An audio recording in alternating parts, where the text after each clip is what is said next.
কমিশনের লক্ষ্য অনুযায়ী জুলাইয়ের মধ্যে জুলাই সনদ প্রকাশ করা সম্ভব বলে মনে করেন জাতীয় ঐকমত্য কমিশনের সহসভাপতি ডক্টর আলী রিয়াজ। দর্শক, বৈঠক নিয়ে আরও জানাতে আমাদের সাথে এই মুহূর্তে ফরেন সার্ভিস একাডেমি থেকে যুক্ত হচ্ছেন সহকর্মী রিফাত তাসনুভা। এখন পর্যন্ত কোন কোন রাজনৈতিক দল সেখানে যোগ দিয়েছেন আর বৈঠক কতক্ষণ নাগাদ চলবে আজকে? হিমাদ্রি, আপনি জানেন যে গত ৩রা জুন জাতীয় ঐকমত্য কমিশনের সাথে রাজনৈতিক দলগুলোর একটি বৈঠক অনুষ্ঠিত হয়েছিল। সেখানে বেশ কিছু বিষয় নিয়ে তাদের মধ্যে আলোচনা হয়েছিল এবং আজকে কিন্তু দ্বিতীয় ধাপে দ্বিতীয় দিনের মতো বৈঠক শুরু হয়েছে এবং এই বৈঠক কিন্তু ১৯ জুন পর্যন্ত তারা বসবেন।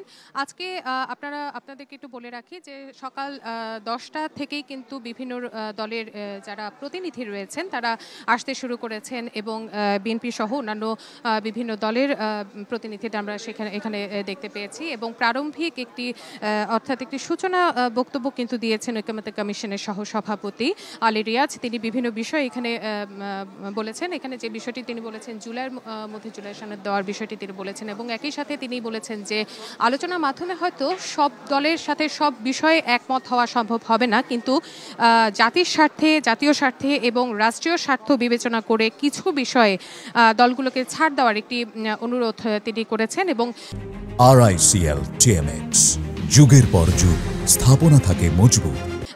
এখন বিভিন্ন বিষয় নিয়ে তারা আলোচনায় বসেছেন। আমরা বাহিরে অপেক্ষা করছি, হয়তো আলোচনার তাদের শেষ হলে একটি ব্রিফিং করা হবে এবং সেই ব্রিফিংয়ের মাধ্যমে আমরা পরবর্তী কী বিষয় নিয়ে আসলে তাদের মধ্যে আলোচনা হয়েছে সেই বিষয়গুলো আমরা জানতে পারবো।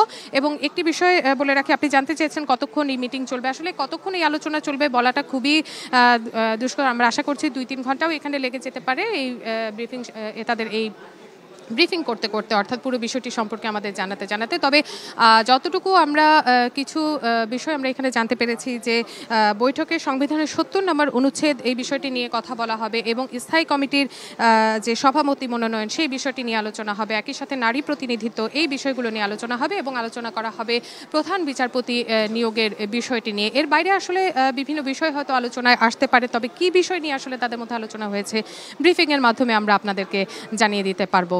তো হিমাদ্রি, এই কিন্তু ছিল আমার কাছে এখান থেকে ফরেন সার্ভিস একাডেমি থেকে সবশেষ খবরাখবর। তাসনুভা, আপনাকে ধন্যবাদ যুক্ত হওয়ার জন্য।